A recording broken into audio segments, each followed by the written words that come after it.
prie donc de garder ouvertes vos Bibles dans les derniers passages que Ghislain vient de lire pour nous. C'est là que nous allons passer la plupart de notre temps.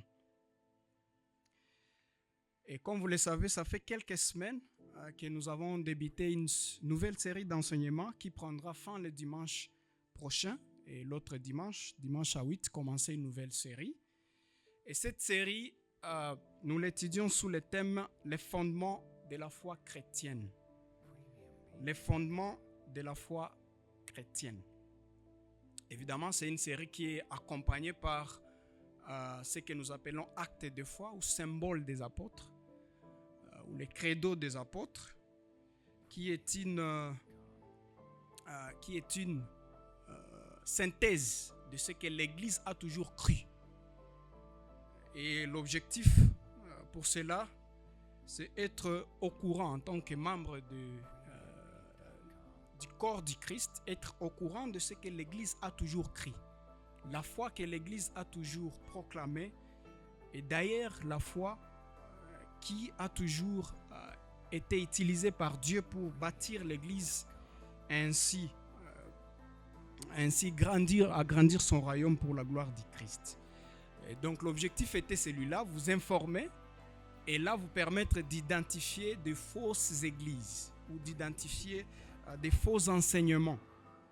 Et donc ce n'est pas seulement toute église qui s'appelle une église chrétienne, qui est une église chrétienne, bibliquement parlant. D'ailleurs, je me souviens dans l'une de mes descentes à Goma, pour les activités de l'église, je me suis rencontré avec l'une de mes cousines qui malheureusement est devenue témoin de Jéhovah. Et je lui ai posé la question, qu'est-ce qui s'est passé? Et dans ma question, j'ai noté pour qu'elle embrasse une foi non chrétienne. Et Nakashituka. Comment ça? Nous sommes des chrétiens. Et donc, même elle, témoin de Jéhovah, se considère comme chrétien. Et donc, c'est important de revenir sur ce que la Bible appelle chrétien. Ce que l'Église a toujours cru dans un contexte pareil, comme nous allons le voir. Mais ce n'était pas seulement cette partie d'objectifs, mais également on veut que vous puissiez questionner, remettre en cause votre propre foi. Est-ce que votre foi, ce que vous croyez, est biblique? Est-ce que ce que vous croyez est ce que Dieu a toujours révélé il y a longtemps au sein de l'Église? Ainsi, vous demandez si votre vie s'aligne à ce que vous croyez. S'aligne à ce que la Bible dit par rapport à la foi chrétienne. Voilà, c'était ça l'objectif principal de cette série. Et nous espérons que ceux qui ont été avec nous depuis le début ont commencé déjà à comprendre la profondeur des messages chrétiens et comment ce n'est pas toute église qui font beaucoup de bruit et qui crie Jésus, Jésus, qui est une église biblique.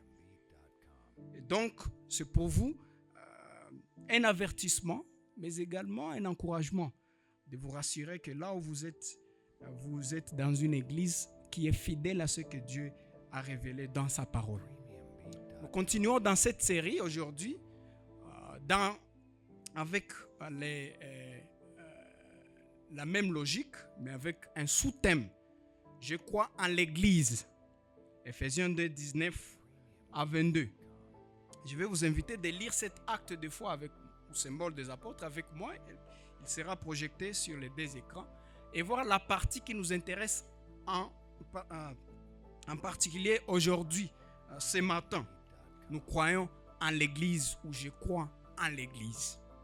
Je ne sais pas si l'équipe des médias est prête. Voilà.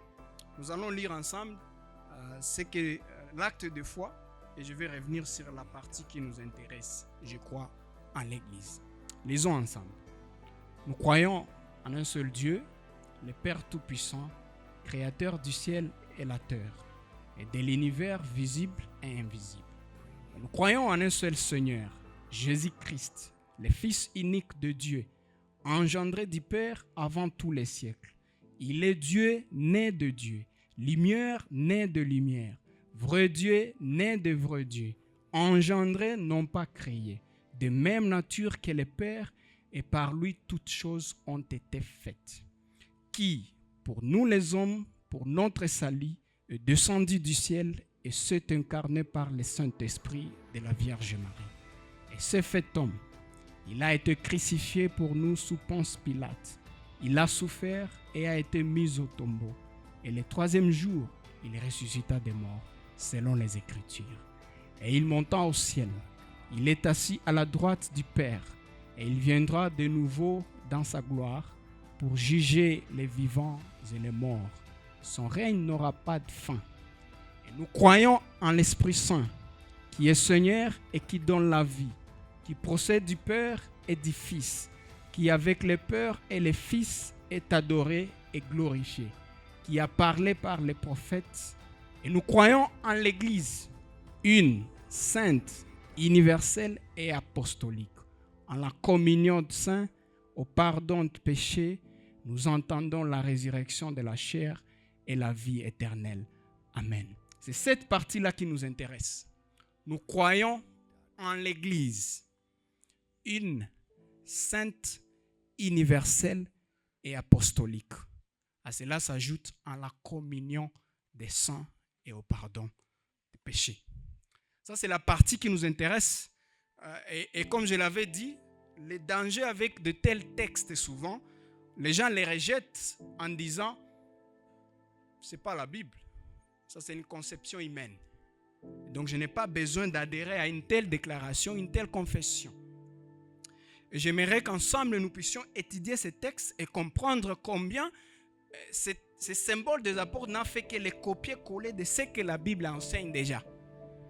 Et reprendre cela d'une manière très synthétique pour permettre à l'Église d'enseigner comme on le faisait dans le temps à ses membres, mais également les protéger contre tout faux enseignement. Et voilà les credos et la partie que nous allons étudier ce matin. Nous croyons en l'Église, ou je crois en l'Église. Ephésiens 2, 19 à 22. Permettez-moi donc de prier et puis nous allons continuer. Père, je reconnais ma faiblesse et mon efficacité de transmettre ta parole sans ton intervention. C'est pourquoi je te prie de m'aider. Aide-moi à demeurer fidèle à ces textes avec clarté. Par la puissance de ton esprit, sois également en l'œuvre dans le cœur de chacun présent ici et permets ainsi que ta parole trouve un bon sol pour produire des fruits dignes de repentance. À la gloire du Christ, au nom duquel je prie ainsi. Amen. Voilà, je l'avais noté, c'est un texte historique.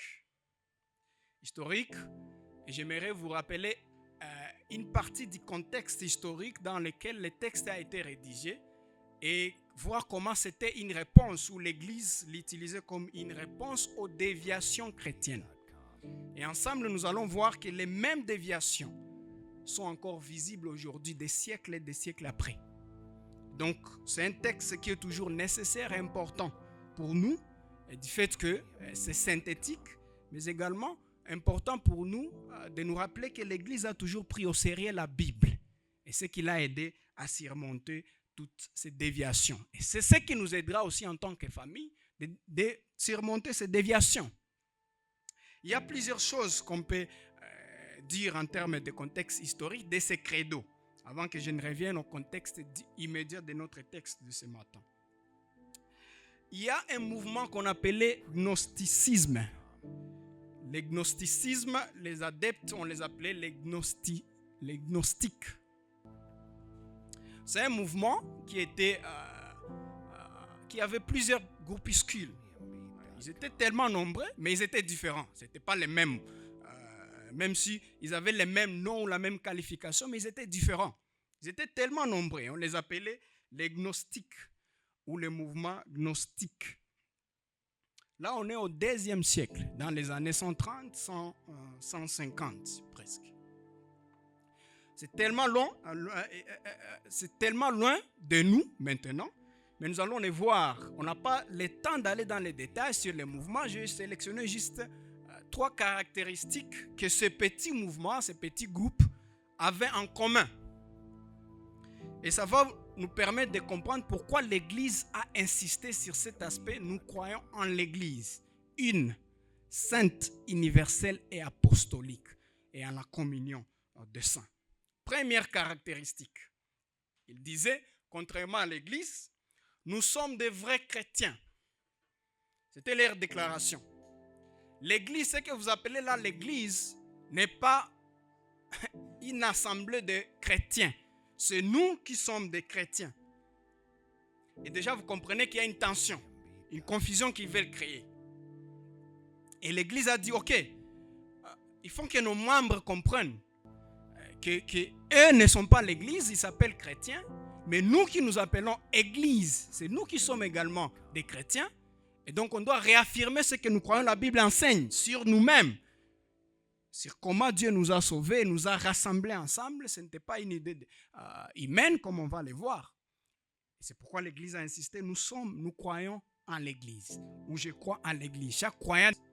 Donc pour eux, ils avaient une connaissance spéciale, spirituelle, laquelle connaissance Jésus a transmise à ses apôtres.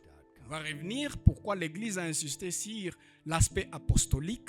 Nous croyons en l'Église une, sainte, universelle et apostolique. Pour eux, ils ont cette connaissance qui est une connaissance secrète, spéciale, non accessible aux croyants ou aux chrétiens ordinaires. C'est une connaissance secrète que Jésus a transmise aux apôtres et que les apôtres ont transmise aux gnostiques.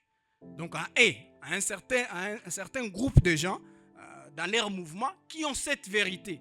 Et sans avoir possédé cette vérité, vous ne pouvez pas comprendre l'évangile et en conséquence, vous ne pouvez pas être sauvé.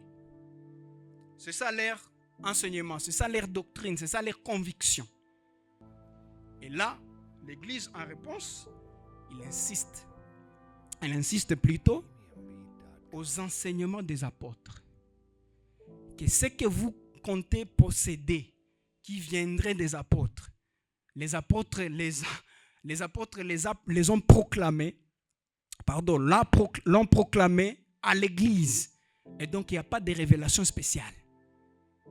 Mais en revendiquant avoir une possession, une révélation spéciale, ça vous rappelle quoi? Si vous étudiez un peu le contexte de notre ville. Il y a une église qui s'appelle EIJC. Je ne sais pas si vous la connaissez. Église universelle de Jésus-Christ au Congo. Peut-être vous ne la connaissez pas. Par sa vraie nom. Mais souvent, il y a leur branche qu'on appelle, souvent les gens y réfèrent comme les Manyonga. Peut-être vous avez appris de ce nom quelque part. Et c'est ce qu'ils prétendent également. Aujourd'hui, des siècles après, ils vous disent qu'il y a une connaissance secrète que Dieu a révélée à un certain prophète Kadima. Ils appellent Papa Kadima pour les respects. Et laquelle connaissance a été révélée à Simon Kimbangu et il l'a rejetée.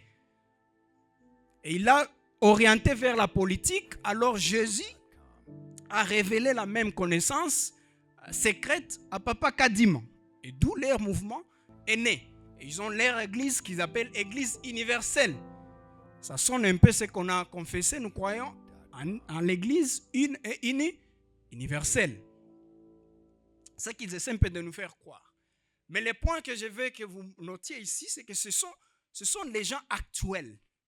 Mais ce sont des vérités qui ont toujours existé et l'Église s'est servie de cet outil qu'on appelle symbole des apôtres pour enseigner les fidèles et les rappeler que non, il n'y a pas une connaissance spéciale qui n'est pas dans la Bible dont vous avez besoin.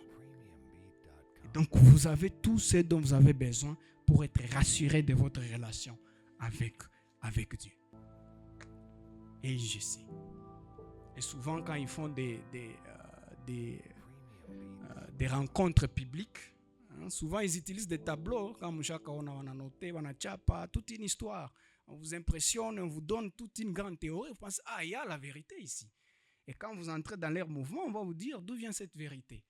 Notre compréhension ne vient pas d'une transmission humaine, Il y a un secret que Dieu nous a révélé. Enfin, l'une des caractéristiques de ces mouvements agnostiques, les problèmes de l'humanité. Ils vont vous dire que l'humanité n'est pas, les péchés n'est pas les problèmes de l'humanité. Les problèmes de l'humanité n'est pas les péchés, mais plutôt l'ignorance. Ça sonne un passage biblique, non? Le peuple périt par manque de connaissances. Et donc pour eux, si on vous fait sortir de cette ignorance, vous serez sauvés. Et Jésus, c'est un grand révélateur qui est venu avec cette connaissance qu'eux possèdent. Et si tu ne fais pas partie de leur mouvement, tu n'auras pas cette connaissance. Tu n'auras pas accès à cette connaissance spéciale qui donne la compréhension de l'évangile et qui va vous aider à avoir le salut. N'est-ce pas la priorité de certaines églises aujourd'hui? Les problèmes de l'humanité, ce n'est pas les péchés. Les problèmes de l'humanité, certains vont vous dire, c'est la pauvreté. C'est pourquoi il y a l'évangile de la prospérité partout. Venez à Dieu, vous serez bénis. Si vous n'êtes pas bénis à cause des liens générationnels, ce que vous appelez les missing, venez, on va vous délivrer. Et vous serez dans les succès dans ce monde. Et d'autres prédications de la sorte. Donc, ça prend juste une nouvelle forme, mais c'est la même réalité. Où les gens croient que les problèmes de l'homme, ce n'est pas les péchés, mais c'est plutôt autre chose.